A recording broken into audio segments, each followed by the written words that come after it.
ये आकाशवाणी रायपुर है। छत्तीसगढ़ी समाचार बुलेटिन के संग धर्मेंद्र दुबे के जय जोहार। आज के प्रमुख समाचार।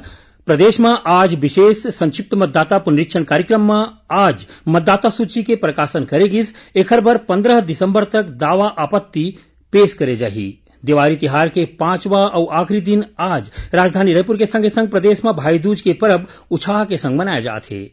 और बीजापुर जिला में 3 लाख रुपया के एक झिन इनामी माओवादी ह सुरक्षा बल के आगू आत्मसमर्पण करे हे।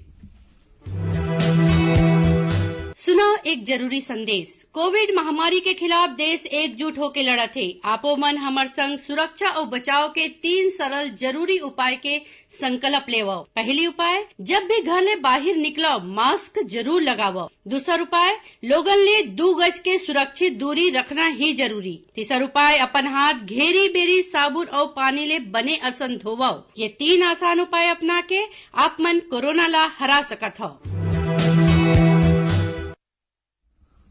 अब समाचार विस्तार ले। प्रदेश में विशेष संक्षिप्त मतदाता पुनरीक्षण कार्यक्रम में आज मतदाता सूची के प्रकाशन करेगिस।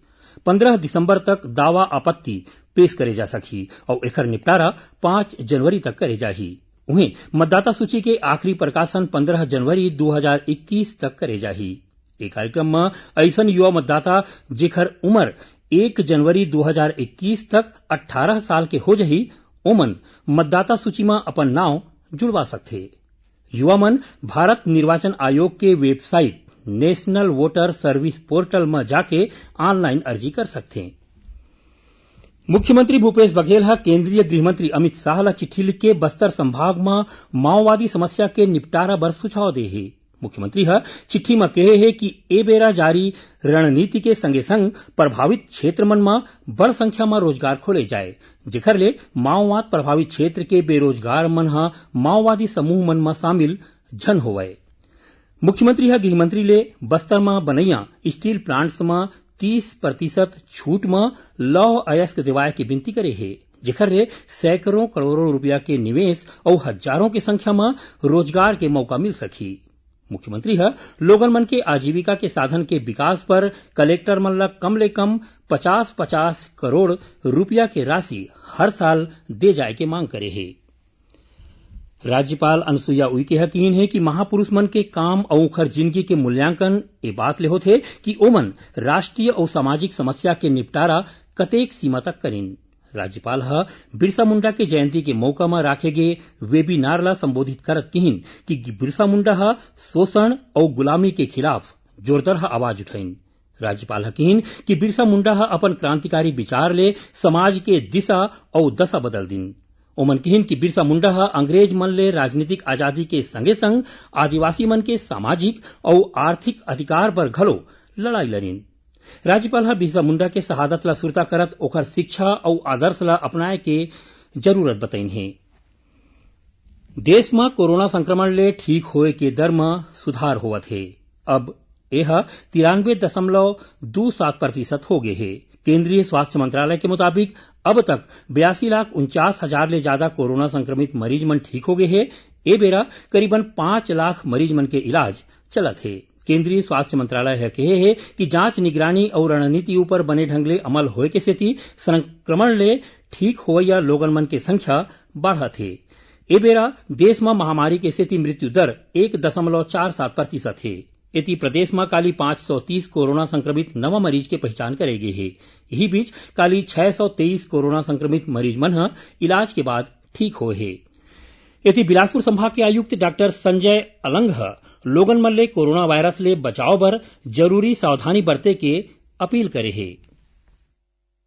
न सिर्फ मास्क लगाने की अनिवार्यता पैदा हुई है वरन ये भी आवश्यकता पैदा हुई है कि हम मुंह को अनावश्यक रूप से छूना बंद करें और बहुत छूने की आवश्यकता पड़े भी तो बिना सफाई के बिना हाथ धोए, इसलिए हाथ धोने की भी आवश्यकता बलवती हुई है। हाथ धोना भी उतना ही अनिवार्य हो गया है और क्योंकि विषाणु संक्रमण से आ रहा है, किसी चीज को छूने से आ रहा है, इसलिए ये भी अनिवार्य हो गया है कि लोगों को छूने से बचें, चीजों को छूने से बचें। छत्तीसगढ़ी समाचार बुलेटिन आप मन आकाशवाणी रायपुर ले सुनत हो। और अब आगू बढ़बो बाँचे समाचार कोती। बीजापुर जिला में 3 लाख रुपया के एक जिन इनामी माओवादी सुरक्षा बल के आगू आत्मसमर्पण करे है। जानवा के मुताबिक भैरमगढ़ एरिया कमेटी प्लाटून के डिप्टी कमांडर लक्षण हेमला आज पुलिस अधीक्षक कमलोचन कश्यप और सीआरपीएफ के डीआईजी कोमल सिंह के आगू आत्मसमर्पण करीन।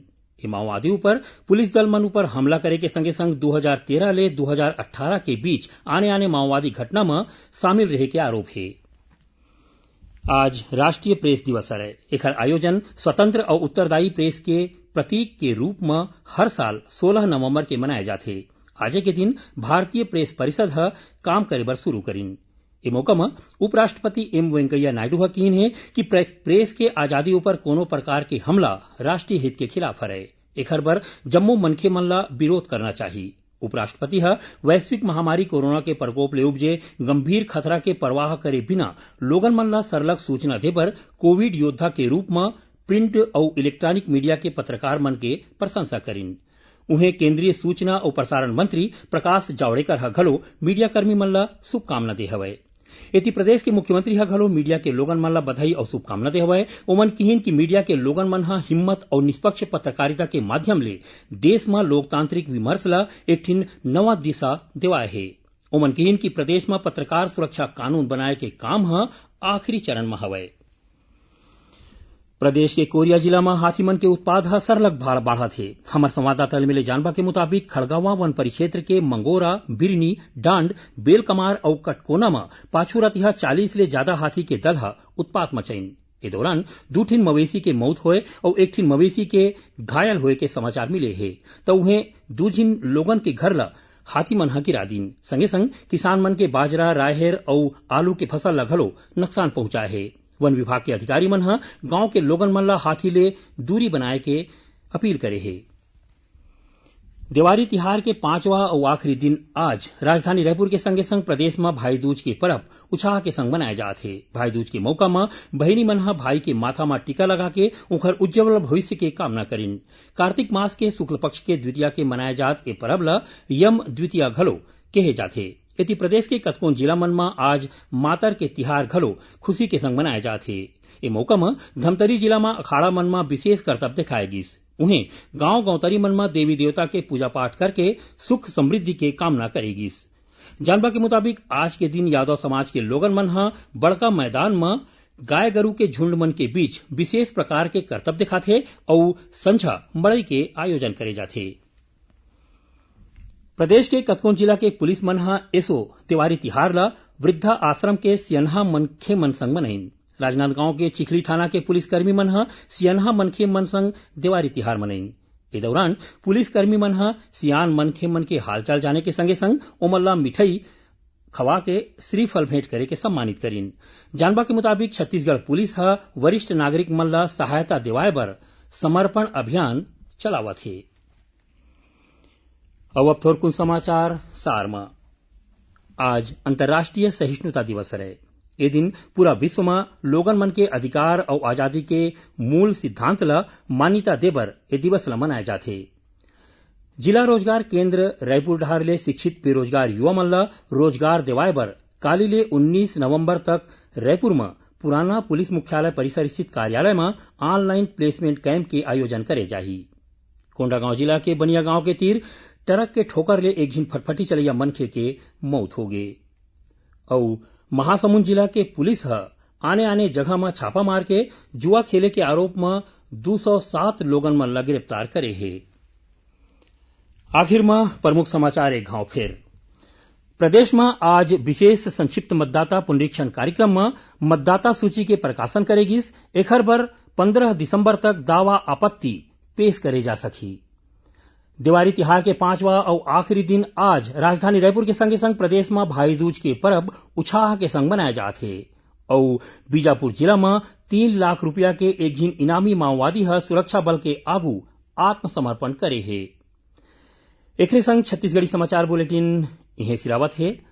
जय जोहार।